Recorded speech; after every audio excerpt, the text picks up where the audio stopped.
जय हिंद प्यारे साथियों। स्वागत है आपका अपने यूट्यूब चैनल ज्ञानगढ़ में। कैसे हैं साथियों?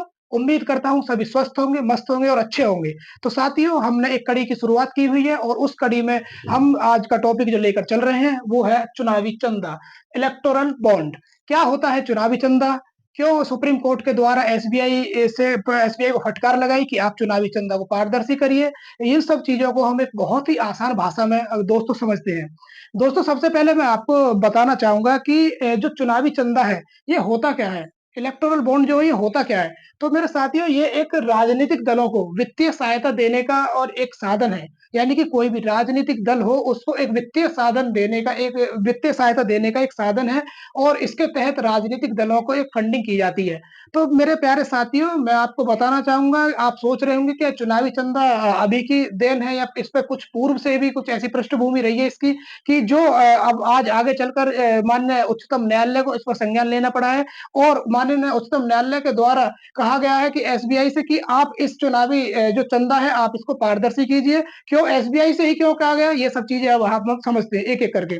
तो मेरे प्यारे साथियों, ये जो आपका चुनावी चंदा है, इसकी जो शुरुआत हुई थी, ऐसा नहीं कि ये अभी शुरुआत हुई थी, इसके लिए काफ़ी कमेटियाँ गठित हुई थी और इन कमेटियों के सिलसिले में एक जो समिति थी हमारी, वो थी एक तारकुंडे समिति।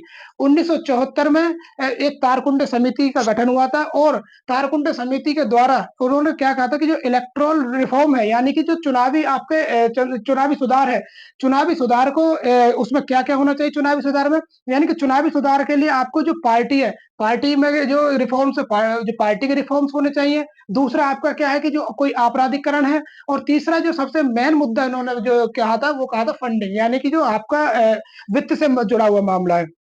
तो धीरे-धीरे चीज़ें दोस्तों चलती चली गई। इसी क्रम में एक दूसरी समिति आई, दिनेश गोस्वामी समिति। 1990 में दिनेश गोस्वामी समिति आई और दिनेश गोस्वामी समिति ने वित्तीय उपादान लेके उस पर अपना जो सुझाव दिया। लेकिन प्यारे दोस्तों, ये चीज़ें यहीं नहीं ठहराव हुई और इसको जो इसी क्रम में आगे बढ़ती हुई भी चली गई। तो दोस्तों, इसके बाद में एक आती है इंद्रजीत गुप्ता समिति। इंद्रजीत गुप्ता समिति ने भी फंडिंग के प्रारूप में अपना जो एक सुझाव दिया था, लेकिन चीज़ें धीरे-धीरे इसी क्रम में आगे बढ़ती चली गई। तो दोस्तों, मैं आपको यहाँ एक चीज़ और बताता चलूँगा कि जो तारकुंड समिति है, तारकुंड समिति ने जो आपको चुनाव सुधार में काफ़ी सुझाव दिए थे और उनका एक चीज़ बहुत ही इम्पोर्टेंट है, आप सब जानते होंगे कि उन्होंने जो चुनाव में मतदाता की आयु है, उसको घटाकर 21 वर्ष से 18 वर्ष किया था और ये आपको मेरे प्यारे दोस्तों सभी को पता होगा कि चुनावी मतदाताओं में की जो आयु है 21 से 18 किस किस संविधान संशोधन के तहत हुई थी, सभी को आप जानकारी होगी। ये था 61वां संविधान संशोधन जो हुआ था 1989 में। तो दोस्तों, इसी क्रम में आगे चलते हैं। तो हुआ क्या कि ये चुनावी चंदा जो है इसमें काफ़ी कंट्रोवर्सी चलती चली गई और इसमें एक आर्टिकल जोड़ दिया संविधान का, आर्टिकल 19(1) सब क्लॉज़ ए। यानी कि इसमें क्या है कि जो जन सूचना का अधिकार है उसका उल्लंघन माना सुप्रीम कोर्ट ने और सुप्रीम कोर्ट ने बताया कि जो चुनावी चंदा है इसको आपको पारदर्शी करना चाहिए। तो मेरे प्यारे साथियों, जो आपके कॉर्पोरेट घराने हैं, कॉर्पोरेट घराने इन द सेंस जो बड़ी-बड़ी जो कंपनियाँ हैं, एक्स-वाई-जेड जो भी कंपनियाँ बड़ी-बड़ी, तो वो इस उस फ़ेवर में नहीं थी। अब फ़ेवर में क्यों नहीं थी? उनका भी एक कारण होगा कि आप भई चुनावी चंदे को पारदर्शित करने के फ़ेवर में क्यों नहीं हो? क्योंकि मेरे प्यारे साथियों, आप सभी जानते हैं कि जो चुनावी राजनीतिक दल हैं, जो राजनीतिक दल हैं उनको फंडिंग करते हैं और जो आपकी जो रूलिंग पार्टी होती है वो उससे जैसे आप सपोज़ करो, आप अगर एक कहावत है हमारे बुजुर्गों की कि आप मेरी पीठ खुजाइए और मैं आपकी पीठ खुजाता हूँ। यानी कि अगर आप मुझको जो सहायता देंगे तो मैं आपको भी सहायता दूँगा। यानी कि एक स्वार्थ का जो यहाँ पर एक कॉन्सेप्ट जो यहाँ पे क्रिएट होता है, सीधी-सी बात है।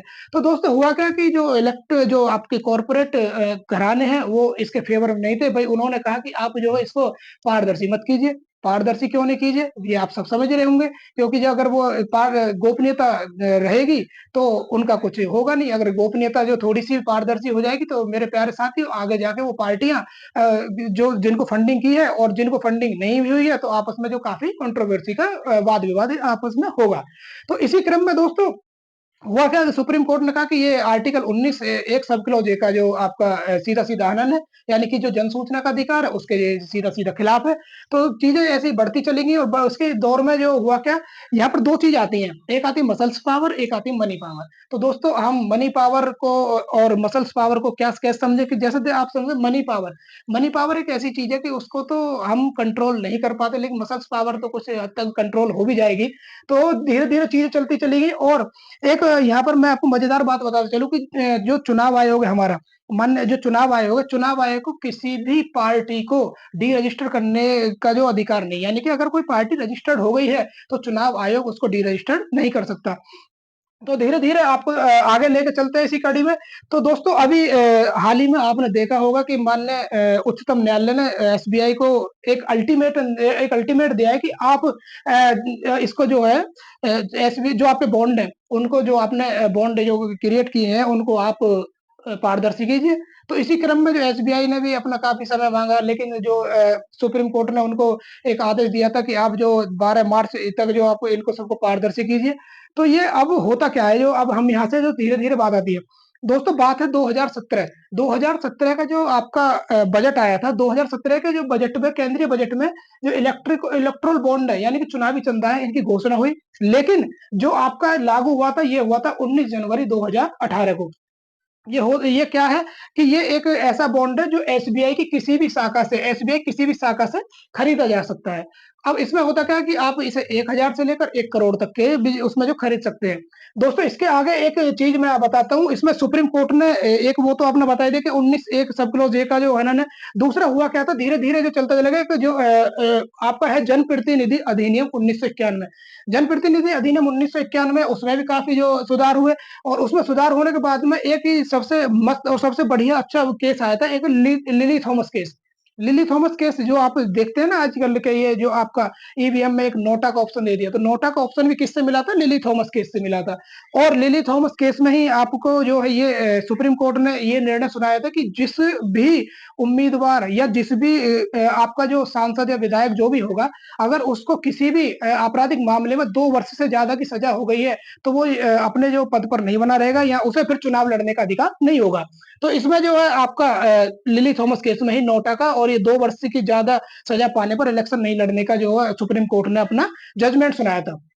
धीरे-धीरे अब बात चलती है आगे, तो इसने सुप्रीम कोर्ट की एक 5 जजों की बेंच बैठी, जो आप सब जानते हैं कि वर्तमान में जो सुप्रीम कोर्ट के CJI chief justice of India हैं, वो कौन है? न्यायमूर्ति डीवाई चंद्रचूड़ सर हैं।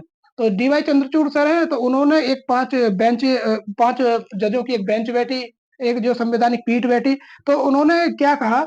उन्होंने कहा कि भई जो आपके जो ये है इलेक्टोरल बॉन्ड है, तो उन्होंने एसबीआई से कहा कि जो आपके इलेक्टोरल बॉन्ड है भाई इनको पारदर्शी कीजिए, इनमें अपारदर्शिता है और अपारदर्शिता जो है ये जनसूचना अधिकार अधिनियम का है, उसका उल्लंघन करती है। तो धीरे-धीरे हुआ क्या दोस्तों कि इन्होंने जो सार्वजनिक करने के लिए 15 फरवरी 2024 जो सुप्रीम कोर्ट है 15 फरवरी 2024 को इन्होंने इलेक्टोरल बॉन्डों को जो असंवैधानिक करार दिया था। इसी कड़ी में एसबीआई ने अपना ये इलेक्टोरल बॉन्ड है, एसबीआई ने इलेक्टोरल बॉन्डों को अपना एक जो है पारदर्शी किया और इलेक्टोरल बॉन्ड को जो चुनाव आयोग ने 14 मार्च 2024 को अपनी वेबसाइट पर पब्लिश कर दिया गया और वहां पर उन्होंने बता दिया कि किस पार्टी को कितना चंदा मिला हुआ है।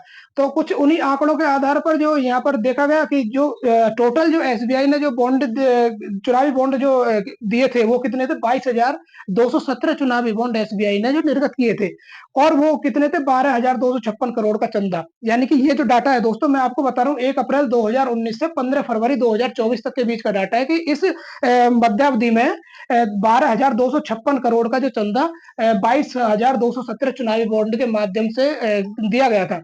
अब इसमें चुनावी बॉन्ड में क्या है? सपोज करो कि कोई व्यक्ति है एक्स है, एक पार्टी है वाई।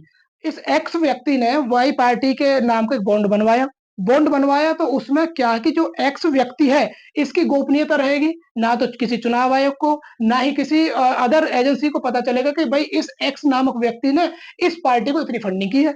लेकिन जो पार्टी जिसको फंडिंग करी है, उसको पता चल जाए कि भई इस व्यक्ति ने हमें इतनी फंडिंग की हुई है। तो साधारण शब्दों में यहाँ से समझेंगे कि कोई भी एक्स व्यक्ति उसने कितना जो चुनावी बॉन्ड लिया ये किसी को पता नहीं चलेगा सिवाय किसके? एक राजनीतिक दल के जिसके नाम उसने वो बॉन्ड क्रिएट किया है। तो इसमें धीरे-धीरे चीज़ें आई, काफ़ी कंट्रोवर्सी हुई, तो उसके बाद में जो अब इसमें एक चीज़ और है दोस्तों, जो जन प्रतिनिधि अधिनियम 1991 है, उसमें देखो बड़े पेचीदा बात है कि अगर आप 20,000 से ऊपर के किसी कोई भी चुनावी बॉन्ड खरीदते हैं, तो उसका आपको डिटेल्स जो चुनाव आयोग को देनी होगी। और कौन देगा डिटेल? डिटेल देगी वो संबंधित पार्टी देगी। अब दूसरा चीज़ क्या है कि भई 20,000 से ऊपर के बॉन्ड खरीदे तो पार्टी को डिटेल्स देनी होगी, लेकिन अब यहाँ बड़े मजे की बात है कि 19,999 के बॉन्ड खरीदने पर, इतनी धनराशि के बॉन्ड खरीदने पर आपको कोई भी डाटा, कोई भी डिटेल्स जो किसी को प्रोवाइड नहीं करनी होगी। काफ़ी मज़ेदार बात है ये। तो इसमें मैंने यहाँ पे लिखा हुआ है कि 30,000 से ज़्यादा डोनेशन अगर आप कर रहे हैं तो उसका लिखित पार्टी को जो विवरण देना होगा, इलेक्शन कमीशन को। तो दोस्तों जब से सार्वजनिक किया, सार्वजनिक करने के लिए हुआ क्या कि कुछ ऐसी कंपनियां, यानी कुछ ऐसे कॉर्पोरेट घराने सामने आए उस लिस्ट में कि जो बड़े चौंकाने वाले हैं, जिनका नाम भी हमने सुना है, नहीं सुना, ये चीजें तो हमने देखने लायक है। दोस्तों उसी क्रम में एक है फ्यूचर गेमिंग और होटल सर्विस, यानी कि जो टोटल फंडिंग हुई थी कितनी, टोटल फंडिंग 12,256 रुपए की, तो उसमें 12,256 करोड़ रुपए की, ठीक है। अब उसमें जो फ्यूचर गेमिंग और होटल सर्विस है, इसमें 1368 करोड़ की जो है चुनावी बॉन्ड खरीदे थे, यानी टॉप में है कौन, फ्यूचर गेमिंग और होटल सर्विस। इसी प्रकार से फिर मेगा इंजीनियर इंफ्रास्ट्रक्चर लिमिटेड है, फिर क्विक सप्लाई चेन है, वेदांता है, हल्दिया है, यानी कि ऐसे जो धीरे धीरे कंपनियां जो अपना चुनावी बॉन्ड जो जिन्होंने खरीदे थे अपना अलग अलग राजनीतिक दलों के लिए। अब बात भाई जब कंपनियां जो हमारे कॉर्पोरेट घराने जब उनका नाम उजागर हो गया तो किस पार्टी के लिए कितना जो चंदा उन्होंने दिया था, यानी किस पार्टी को फंडिंग सबसे ज्यादा हुई थी, तो उसमें जो भारतीय जनता पार्टी को सबसे ज्यादा फंडिंग हुई थी 60 यानी कि 6,060.5 करोड़ की। और आप उसके बाद दूसरे नंबर तृणमूल कांग्रेस, और फिर कांग्रेस है, फिर भारत राष्ट्र समिति है, और फिर क्या है बीजू जनता दल है। तो अब यहाँ पर क्या है कि जो चुनावी बॉन्ड जो खरीदे गए थे उनको पारदर्शी बनाने के लिए इन्होंने अपना जो डाटा है वो चुनाव आयोग ने अपनी जो वेबसाइट पर पब्लिश कर दिया है। दोस्तों अब इसका एक सीधा-सीधा से एक निष्कर्ष निकलता है, इससे होगा क्या? इससे ये होगा कि जो भी व्यक्ति चुनावी चंदा जो देता है तो उसका जो गोपनीयता है वो गोपनीयता नहीं रहेगी। हालाँकि कॉर्पोरेट घराने इसके फेवर में नहीं है, लेकिन फेवर में ना हो मान्य उच्चतम न्यायालय का जो आदेश है तो उसको जो मानना है बाध्यकारी मानने के लिए, तो अब उसकी गोपनीयता नहीं रहेगी। पहले होता क्या था मैं आपको पहले बता चुका हूँ कि उसको सिर्फ पता रहेगी भाई उसने किसे कितना धन दिया, और संबंधित पार्टी को पता रहेगा भाई मुझे कितना अपना चुनावी चंदा मिला है। दूसरा दोस्तों क्या होगा, दूसरा इसमें ये होगा कि जो लोकतंत्र है, लोकतंत्र अपना बना रहेगा, जिसको हम डेमोक्रेसी बोलते हैं, डेमोक्रेसी अपनी जो लोकतंत्र जो बना रहेगा। और सबसे महत्वपूर्ण बात जो रहेगी वो रहेगी फ्री एंड फेयर इलेक्शन, यानी जो हमारा इलेक्शंस है जो इस लोकतांत्रिक राज्य गणराज्य में, इसमें फ्री एंड फेयर इलेक्शन जो हमारा रहेगा। इसलिए क्या होगा कि इसलिए इलेक्ट्रॉल जो बॉन्ड है उनकी ट्रांसपेरेंसी होनी चाहिए। तो दोस्तों ये एक छोटी-सी आपकी स्लाइड है, मैं थोड़ा-सा अलग हट जाता हूँ, आप जो स्क्रीनशॉट भी ले सकते हैं। इसके माध्यम से आपके इस भाई के द्वारा चुनावी बॉन्ड क्या होता है, क्या सब चीज़ें हैं, क्यों हाइलाइट है, क्यों सुप्रीम कोर्ट ने एसबीआई को दिया, मैंने आपको बड़ी ही आसान भाषा में विद एग्ज़ाम्पल के मेरे दोस्तों आपको समझाया है। उम्मीद करता हूँ कि आप भाई के द्वारा किया गया प्रयास आपको काफ़ी अच्छा लगा होगा और काफ़ी अच्छी समझ में आई होगी। दूसरा दोस्तों ऐसे ही हमको अपना प्यार देते रहिए, चैनल को सब्सक्राइब करते रहिए, वीडियो शेयर करते रहिए और अधिक से अधिक लोगों के पास पहुँचाइए जो हमारे आज के एनवायरनमेंट में जो चुनावी माहौल में या हमारी जो दैनिक क्रियाकलापों में जो चीज़ें चलती हैं, उनका जो और भी जो स्टूडेंट्स हैं और भी अपने जो साथी मित्र हैं, वो फ़ायदा उठाएँ। और इसी प्रकार की एक नई-नई आर्टिकल्स देखने के लिए, उनको विद एक्सप्लेनेशन समझने के लिए आप इस चैनल पर रहिए और आप सब्सक्राइब करिए ज्ञानगढ़ को और शेयर कीजिए वीडियो को। और आपका दोस्त फिर मिलते हैं कल एक नए आर्टिकल के साथ। इतने के साथ जय हिंद, जय भारत।